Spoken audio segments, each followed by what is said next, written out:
Bienvenue sur la chaîne de Monsieur Sylvain Dely. Nous sommes heureux de vous recevoir aujourd'hui. Bonjour Monsieur Sylvain Dely. Bonjour madame. Comment vous allez? Je vais très bien. D'accord, merci d'être là aujourd'hui. Ok, merci à vous aussi.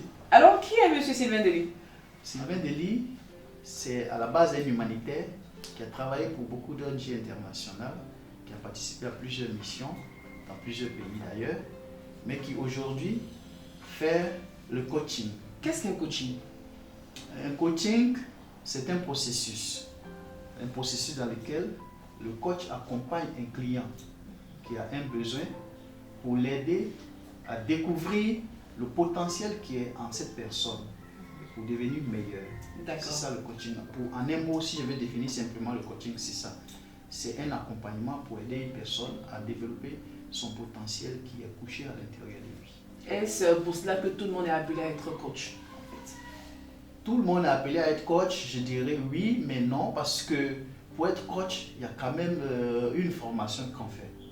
Tout le monde ne peut pas se lever du jour au lendemain pour être coach. Parce que pour être un bon coach, il faut d'abord avoir fait au moins la formation. Et aussi, contrairement à ce que les gens ont l'habitude d'entendre, le coaching a un volet beaucoup technique. Et donc, il faut avoir un minimum les rudiments nécessaires. Il y a des outils qu'il faut avoir. Donc, on ne se lève pas du jour au lendemain pour être coach. D'accord, vous avez parlé d'une formation. Est-ce qu'il y a une école précise ou adéquate pour recevoir toutes ces personnes qui veulent être coach? Parce que développer le potentiel en quelqu'un, vous l'avez dit, hein, c'est qu'il puisse être formé. Mais bon, est-ce qu'il y a une école pour cela? Oui, il y a des écoles. Il y a des écoles, même en Afrique, il y a des écoles. Bon, je ne vais pas faire la publicité ici, mais il existe des écoles où on forme aujourd'hui des coachs. En Europe, en Afrique, il y a des écoles où on forme des coachs. Et aussi, il y a beaucoup de gens qui apprennent aussi le coaching. Aujourd'hui, avec l'Internet, il y a beaucoup de possibilités pour devenir coach. Et la durée de cette formation pour être un coach? Alors, le temps pour devenir coach dépend de la spécialité que vous avez choisie. Soit, je vais donner pour mon exemple, ça m'a pris au moins 6 mois pour faire la formation de coaching développement personnel. Et je devais développer au moins 21 modules pour valider et vous avez votre certificat. D'accord. Et ce qui est intéressant dans cette histoire, c'est que vous êtes africain. Oui. Vous êtes ivoirien. Est-ce qu'aujourd'hui le coaching est important pour les Africains? Oui, je dirais même le coaching est plus que important pour les Africains. Pourquoi? Vous savez, l'Afrique aujourd'hui est le continent où les gens manquent véritablement de confiance en eux. C'est ça le problème. Et le véritable problème des Africains, généralement quand vous écoutez un Africain, soit c'est dû à la colonisation, les gens ont du mal à démarrer. Et c'est le coaching qui va permettre aux Africains de réveiller tout le potentiel qu'ils ont. Parce que les Africains ont beaucoup de potentiel. Ils sont très forts et ils ont beaucoup d'émotions. Et je pense qu'en ce moment, ils ont plus que jamais besoin du coaching pour réveiller ce potentiel et pour le mettre en pratique pour leur bien-être eux-mêmes. D'accord. Votre principale motivation, c'est laquelle? La première motivation, c'est que je voudrais faire quelque chose que j'aime. J'avais toujours envie d'aider. Comme vous avez constaté, je suis humanitaire. Donc, dans mon travail, c'est d'aider toujours les gens. Et après, la deuxième motivation, moi-même, j'avais besoin aussi de développer ma confiance en moi et de développer mon leadership. Donc, c'est ce qui m'a mené à cette formation de coaching. Et quand j'ai vu que je commençais à développer ma confiance en moi, à développer mon leadership et ajouter à mon désir de toujours vouloir aider, j'ai décidé aujourd'hui de mettre à profit ce que je sais faire aussi pour mes semblables, pour mes Africains, pour mes frères et tous ceux qui en ont besoin. C'est ça. D'accord. Et ce qui nous intéresse encore plus et qui nous interpelle, c'est que vous l'avez dit en entame d'ailleurs de cette émission, vous êtes humanitaire. Déjà, vous êtes humanitaire, vous aidez votre semblable. Quel est aujourd'hui l'avantage encore d'être coach? Ok. L'avantage d'être coach, c'est que quand on est humanitaire, je travaille pour une organisation. L'impact que j'ai n'est pas visible tout de suite. C'est visible par rapport à l'action humanitaire. Or, par contre, quand tu travailles directement avec des personnes, vous voyez les résultats. C'est plus apporté à la société. C'est plus apporté à son semblable. Je peux dire que c'est comme ça, je peux justifier un peu pourquoi je choisis aussi d'être coach. Et comme je vous ai dit, aussi parce que je veux me développer. Parce que tu ne peux pas donner quelque chose que tu n'as pas. Et que quand je serai développé, je vais partager, même autour de moi, dans mon comportement, ça peut tout de suite influencer les personnes qui sont autour de moi dans le coaching. D'accord. Votre cible dans le coaching, c'est laquelle? Merci. Alors, comme je disais tout à l'heure, ma cible dans le coaching, c'est les couples. C'est les couples et les jeunes.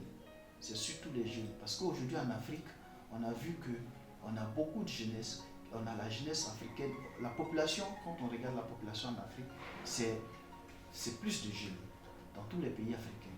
Alors donc, c'est un pan de la société sur lequel il faut travailler pour l'avenir de demain. Donc c'est pour ça que j'ai ciblé la jeunesse et aussi j'ai ciblé les couples. Parce que quand on réussit à travailler sur les couples, on réussit aussi indirectement à travailler sur la société. Parce qu'aujourd'hui, quand tu regardes autour de nous, c'est tout le temps, c'est beaucoup de divorces. On voit, c'est rare, sauf au temps de nos papas, mais c'est rare aujourd'hui de trouver des couples qui sont ensemble depuis 10 ans, depuis 20 ans. C'est vraiment rare, en tout cas avec les jeunes d'aujourd'hui. Et donc, il faut quand même travailler sur cette population pour leur faire comprendre l'importance de tout ça. C'est pour ces raisons que j'ai choisi la cible de la jeunesse et la cible des couples. La cible des couples, la cible de la jeunesse, comment ça se passe concrètement?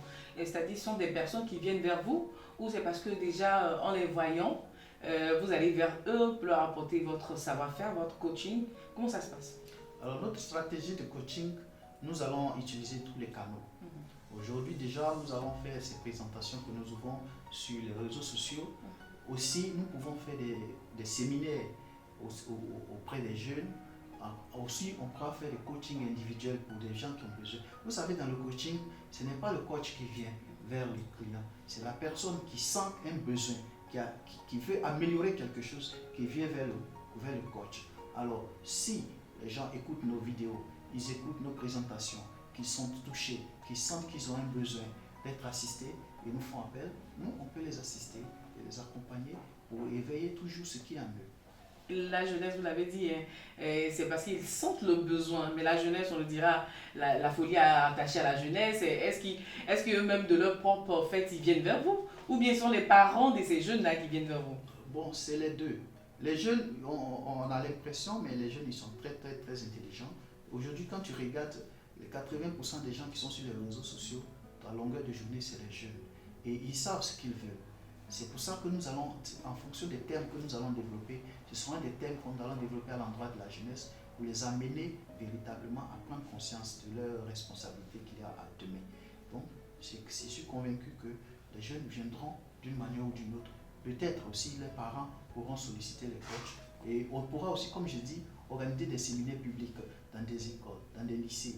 Tout ça pour amener les jeunes à comprendre véritablement qu'ils ont un rôle à jouer dans la société.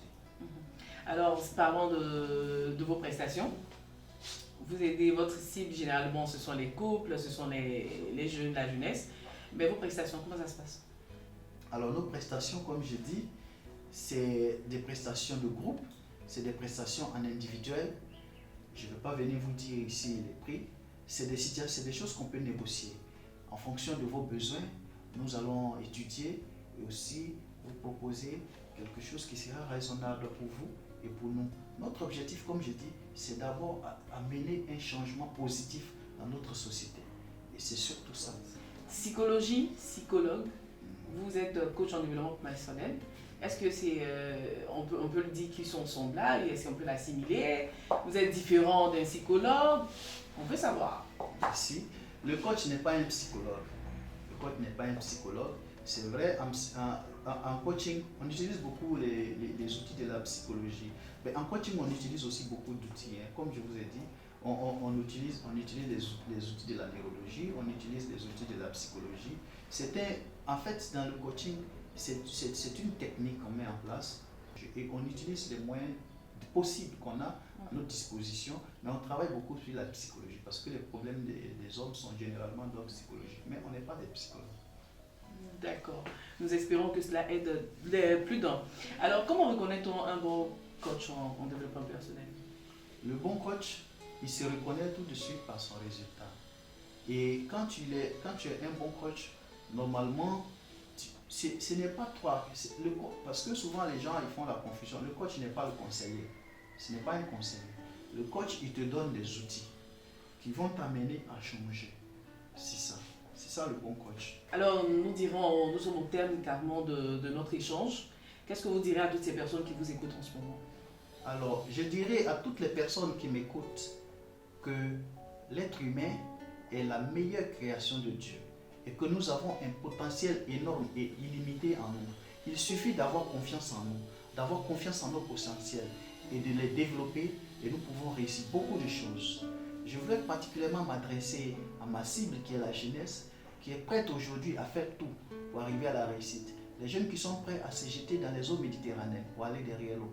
Écoutez, il y a des possibilités. Autant qu'il y a des possibilités de l'autre côté, il y a d'énormes possibilités ici en Afrique qui vont vous permettre de vous développer et de vous affranchir. Vous avez beaucoup de possibilités ici. Alors, tout ce que nous vous demandons, tout ce que je vous demande, c'est de nous approcher. Nous avons des secrets, nous avons des outils pour vous aider à avoir le meilleur résultat, à réveiller le talent, à réveiller le champion qui dort à l'intérieur de vous.